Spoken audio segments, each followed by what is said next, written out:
Alright, let's try this again.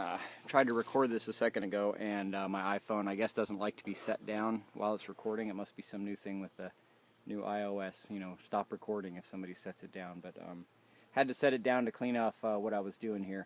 Well, hello everybody, this is Kurt Sender Rope TV, sorry. And I'm talking about a cache tube today that I put in the ground about 1.5 years ago. And it's just got some ammunition in it, nothing fancy. I wanted to test it out, test out my idea. And I'll go ahead and show that to you. Cache tubes are easy to make. You can make lots of them. Good for a rainy day. You might maybe find a spot that you like to camp near, or that you would bug out to. Put it up in the woods somewhere. The tricky part is marking it somehow that only you know, and that is going to be universal every time. So for example, if you're going to put it between two rocks of a certain space, or mark it with a couple rocks, and then there's a tree that's going to be X amount of feet away from, otherwise you're going to have a real hard time digging around looking for it. It's going to be like you know, looking for a treasure you buried 20 years ago. Good luck with no map. So, and you definitely don't want to have a map just from operational security standpoint. So enough of me blabbing. Here's the cache tube. Basically, I had it in the ground right there, and there was a white rock marking the spot. Now that's not a big deal because there are white rocks everywhere on this property, lots of quartz around, so it wouldn't have attracted any attention.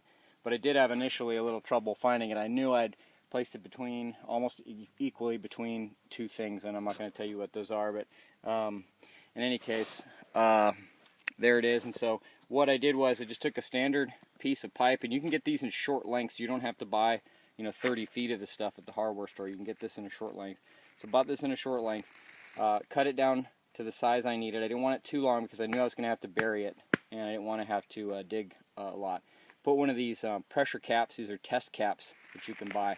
And what I did was I put a little bit of oil around the edges before I sealed it, just to keep any moisture out, and then tightened it down real good. Now I would recommend, which I didn't do here, and I've learned from this though, is you cover the whole bag in a plastic bag, just so that when you dig it up, if you need to open it and then reseal it, you're not having to deal with a lot of cleaning issues, which I would have to deal with if I was going to rebury this in the ground.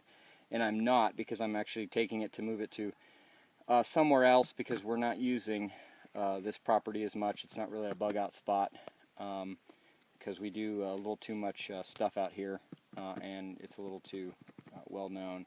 But what I've got in it, if you can see, just got a box of 308 Winchester, a couple loaded GI mags, and a box of 9mm.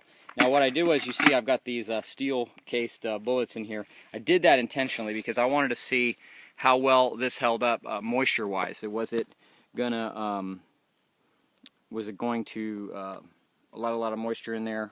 Was condensation going to happen? Was it going to cause rust? And as I can see so far, I don't see any surface rust on there, and I haven't looked deeply, and I will check that out later. But yeah, so far so good. So you can do these for about 20 bucks. You can build something like this. I don't think you could fit a Mosin Nagant in a long tube like this, just because you need probably a bigger pipe.